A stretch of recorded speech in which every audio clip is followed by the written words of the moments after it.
This programme was made with the support of the Broadcasting Authority of Ireland.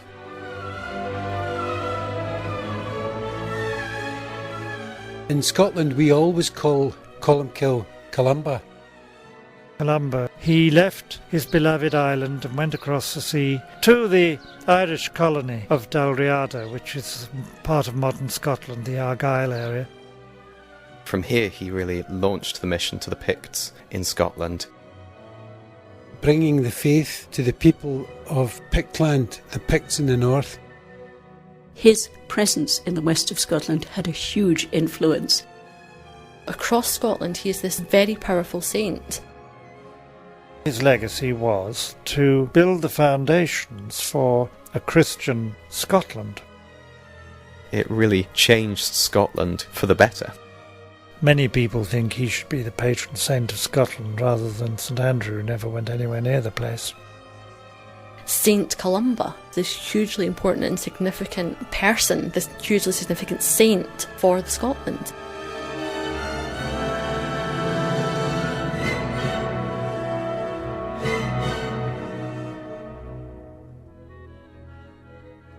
I'm Paul Wright and welcome to the fourth programme of Back from the Brink, the series which investigates the role of the early medieval Irish in helping to save Western civilization. In our last programme, we heard how St Patrick's 5th century mission among the Irish helped to transform Ireland from a pagan warrior-based society into a more literate Christian one. However, at the same time as Ireland was falling into increasing peace, the once mighty Roman Empire was falling into ruin and chaos. Iona-based early medieval historian Benjamin Cook. It's hard to express how big a change it was. I mean, it would be a bit like if the United States was to collapse now, every state would look back to the US as this glory day when you could travel from one side of a continent to another without crossing a border. And it was similar, you could travel from the north of Britain, from Hadrian's Wall, as far as modern day Egypt and Syria without crossing an international border. It was a huge, huge empire, and the collapse of the Western Roman Empire, the loss of France, Spain, Italy, that sort of area, into chaos, into anarchy, saw a complete disintegration of. The infrastructure was incredible, what the Romans had. Glasgow-based early medieval historian David Traynor. And that all went when the barbarians started to move in, and you had all these different tribes, the Huns, the Visigoths, and so on, moving in, and across, and of course there was total devastation. And Tim Campbell, director of the St Patrick's Centre in Downpatrick, County Down, shares his views. So it would have been a really cataclysmic change for a very structured and ordered Roman society, which had all sorts of arts and entertainment and military. Well, there was a lot of stuff that was lost in Western Europe. There's a lot of texts, written libraries that included things like medical treatises, the architectural stuff, the histories, which were lost completely in Western Europe. Historian Benjamin Cook. Here's historian David Traynor once again.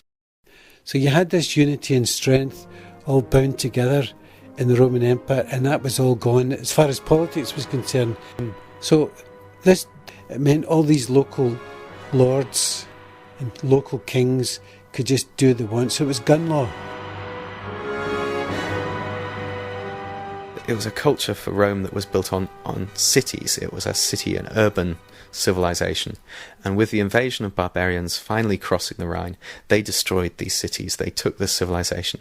And Ireland, having never been a part of the Roman Empire, had a different civilization, one based around centres of power, royal courts, that was able to survive this and was able to offer something different to the Western world.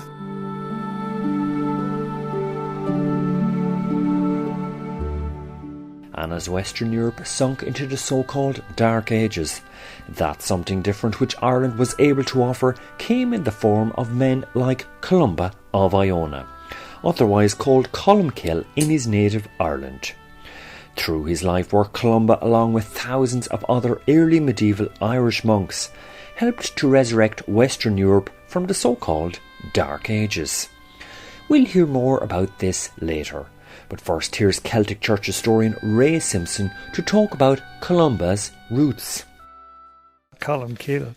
He was born in 521 at Garson in Donegal. But the great thing about him, he came from the Uinil, which was the top tribe, and he was descended from Neil of the Nine Hostages, who was High King of all Ireland. Many people think Columba was in the running to be High King. He was certainly very highly placed.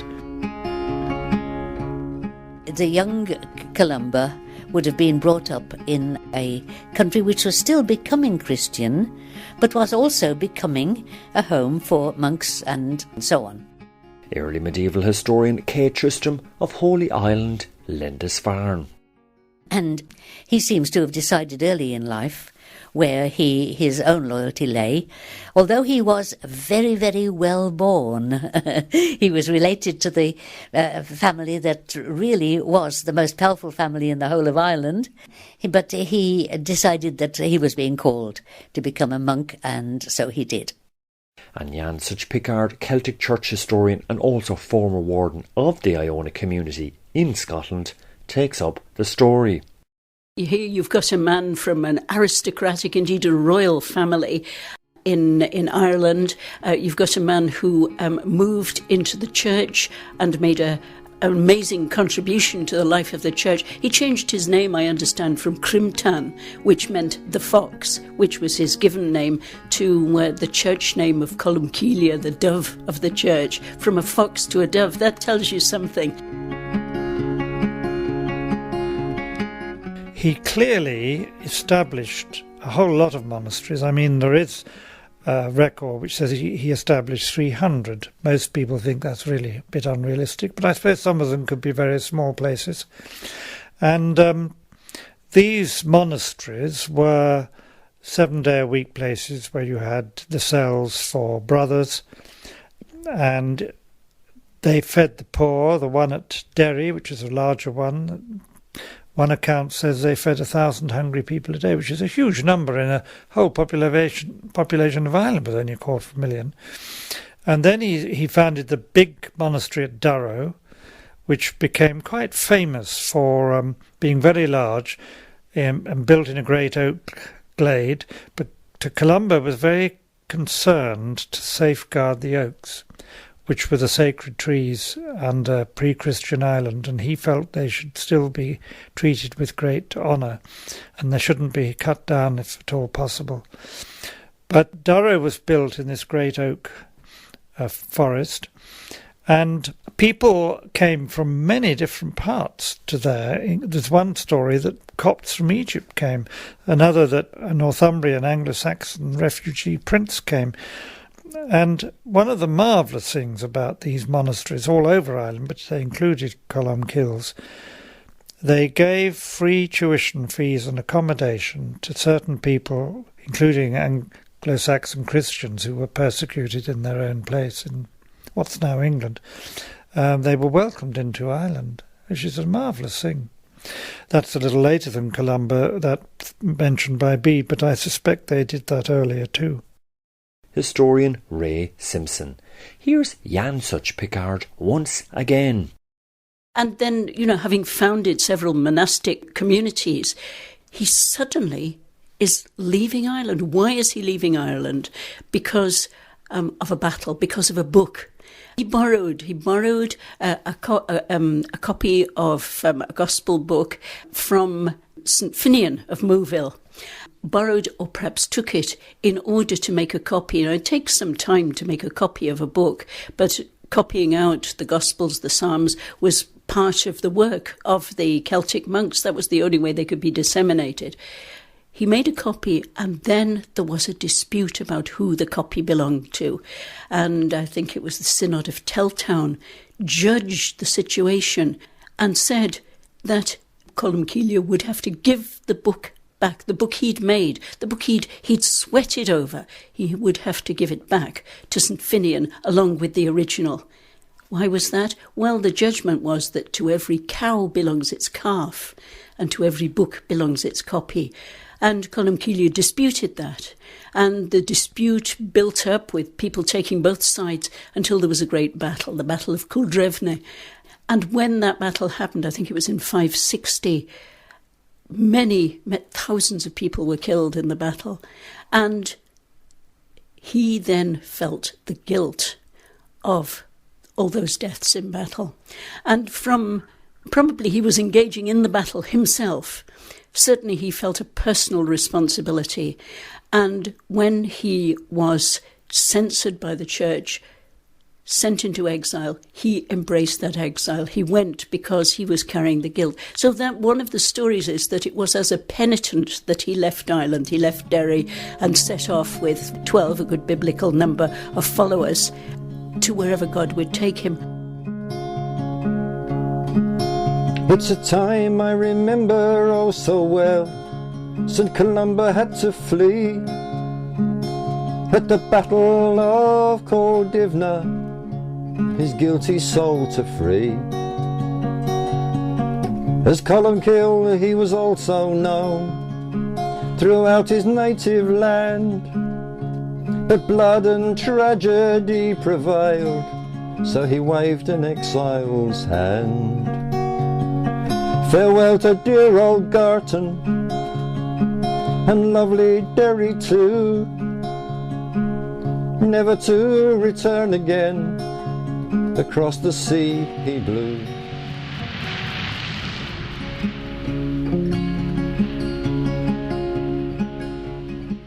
There's a link between Columba's being banished from Ireland and being told to leave Ireland once and for all.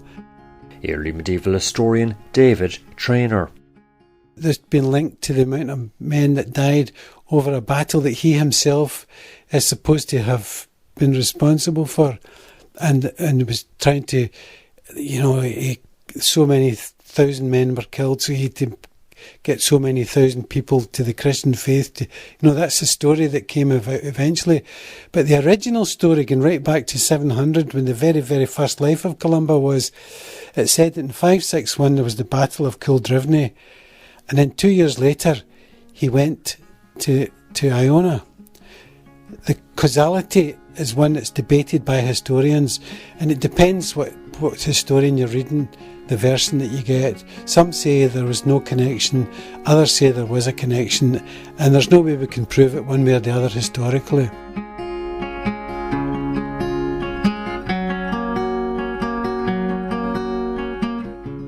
And the story goes, that they left Derry and they went across to the Mull of Kintyre. And at each point where their boat went ashore, he'd climb a hill and he'd look back and he could still see Ireland. So he knew that God was sending him further on. And so in this story, he travels on. He goes to Islay, he goes to Columcille, and eventually he comes to Iona, to what's now called Columba's Bay. And he went ashore. And he climbed the highest hill at that side of the island, and he looked south. He could no longer see Ireland. He knew that this was the place God had sent him to be.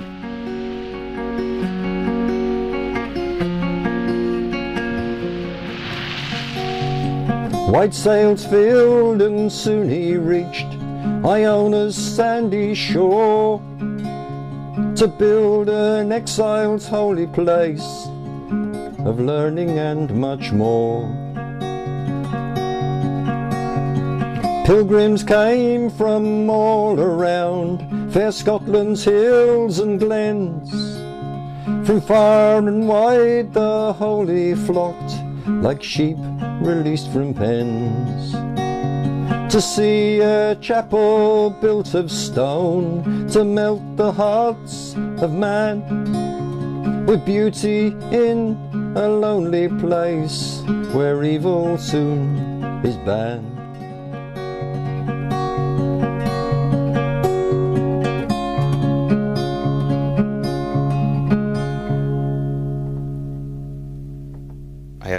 which at the time was not so much being sent abroad as being sent to an internal exile. Historian Benjamin Cook once again. Iona stands sort of roughly in the centre. If you're going from Northern Ireland up the west coast of Scotland, we're actually sort of in the middle. Very good access up to the Outer Hebrides, very good access by sea down to the whole of Ireland and down to Wales and eventually the continent. So for him, leaving Ireland to come to Iona, even if it was an internal exile, was an exile to somewhere where he had great access to the whole of the British Isles. And from here, he really launched the mission to the Picts in Scotland and is credited by various historical sources, including Bede, who didn't really like him, but still credits him with having converted the Picts and been a great holy man here. He ended up in Iona, at which point he becomes Columba, so I will refer to him from now on as Columba, and set up a monastic family, a monastery on the east side of the island, not at the place where he landed, but here in this very place where we're sitting now. And of course we're sitting in a reconstructed Benedictine abbey, but it was on the earth at this place that the Celtic monastery was built.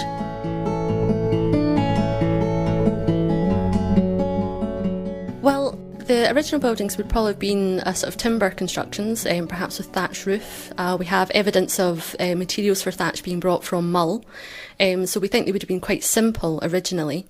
Probably multiple buildings reflecting the different tasks that would have gone on. The monks would have needed to feed themselves. There would have perhaps been areas for doing craft work. We have some evidence of woodwork, of metalwork being carried out on the island. But on a day-to-day basis, there probably wouldn't have been much difference between monastic life and secular life. It would have been very much the same sort of life as an agricultural labourer would have had. You would have had to work the field, produce food, cook that food, clean up after yourself. All these sort of daily tasks that would have been very much the same as they would have experienced had they not been monks. But it would have been quite a hard life. There were strictures for fasting, so they would have had a fairly limited diet a lot of the time.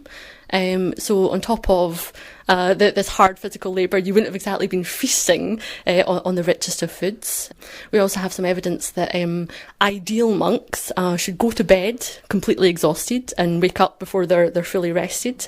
So it's probably not a life that most people would have signed up for, I think. But I think that tells us a lot about the people who did come to live here, that they did feel they wanted to make sacrifices in the name of God by living this hard life.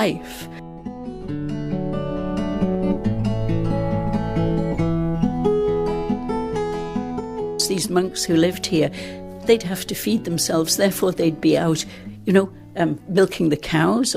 They themselves were involved in planting and harvesting the crops, and we even have a story of Columba himself grinding the meal at the quern. And one of his great hymns, the Altus Prosator, is also called the Song of the Quern, because if you try chanting it, you find that the rhythm is the rhythm of the stone grinding around. So you can imagine that somebody might make a song like that to accompany hard physical effort.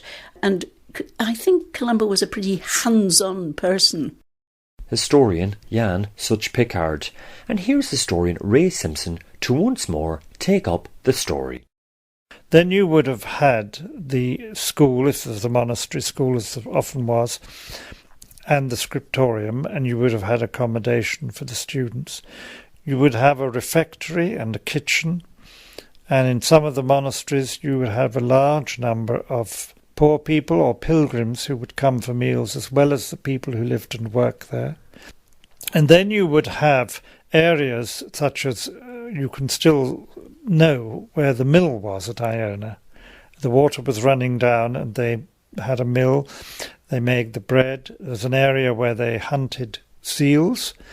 There was the maca where they would have grown crops. They had horses circling around. They had cattle, sheep. Some monasteries had goats, chickens. And there would be the people teaching the youngsters in the school. So an awful lot went on in a monastery, actually. It was really a church, a hotel, a cafe, a hospice, school, library, all in one.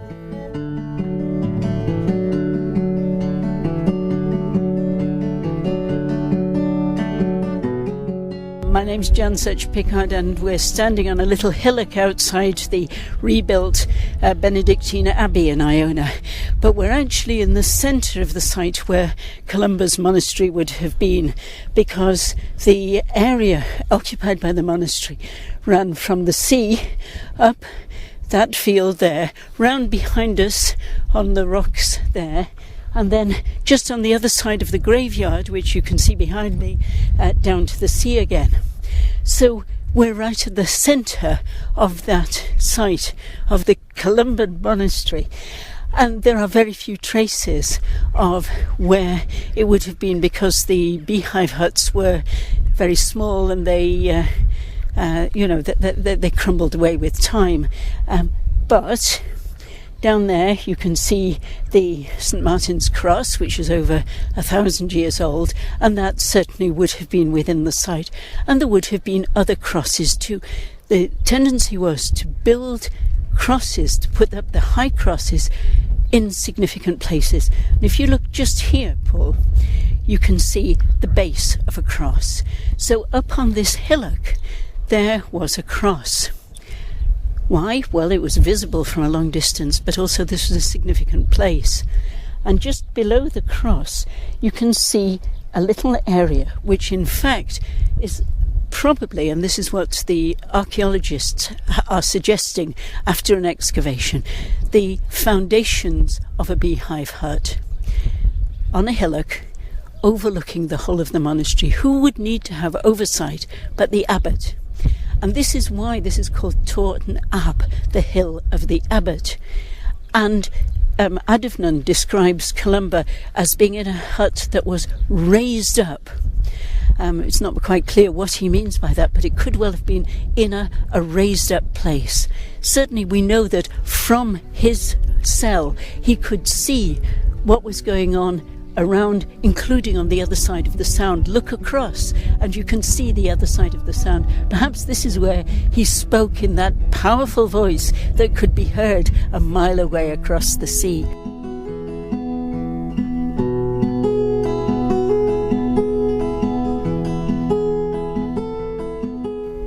Here there may well have been enough space for a man to lie down and sleep with his head on a stone. Here there is what looks like a little seat on which you could put across a board and copy out the gospel. Over here would have been raised a curving roof of stones or wattle. So this may well have been Columba's cell. And here we are, looking out at the sea and the mountains, at the island, and at the land beyond, the land to which he took his mission.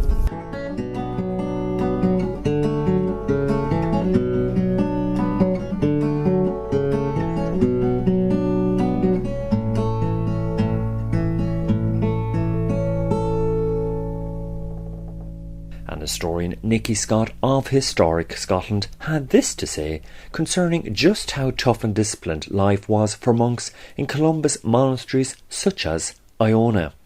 Well, I think it probably would have been very tough. I mean, life would have been hard in this period anyway, but when you have taken the decision to very much remove yourself from any of the comforts that you could have had living a secular existence, I think you would have had to have been very dedicated to the life, genuinely wanting to make that sacrifice for God, to put your life into his service.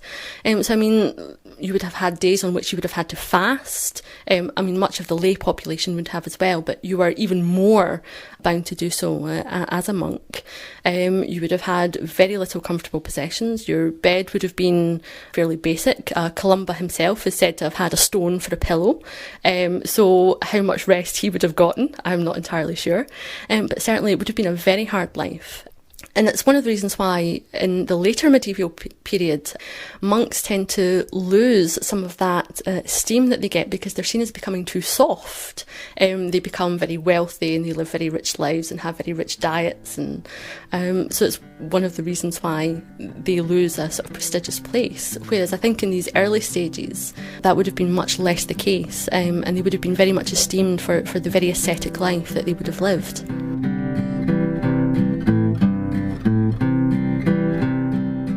We find it hard to imagine. We're all used to living in a world that has comfy sofas, that has warm, comfortable beds, and here are people who would go and stand for hours on end praying in order to achieve what they wanted, and what they were after was in many ways a personal achievement, a personal victory through asceticism.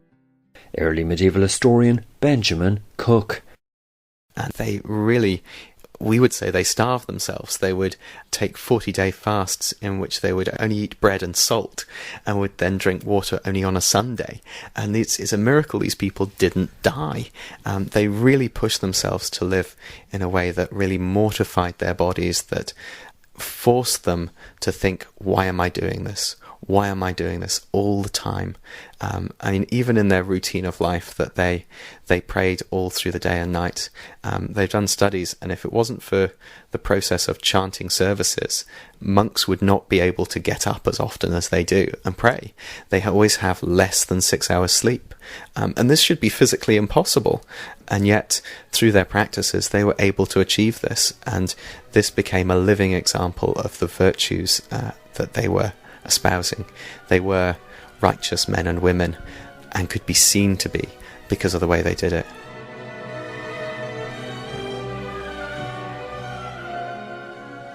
And to hear how exactly Columba's monasteries became famous for creating some of the most beautiful manuscript art in the world, then make sure to catch our next number 5 programme in this Back from the Brink series.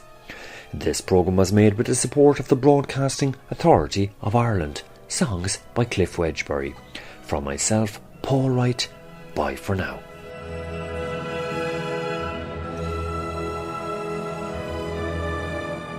Columba of Iona. And he asked God for 3 gifts: wisdom, purity and prophecy. My goodness, he was given those gifts. Columba and the Celtic saints, they very much made a point of living a harder life and a rougher life. This inspired people for centuries to come, Columba's actions and his toughness of rule.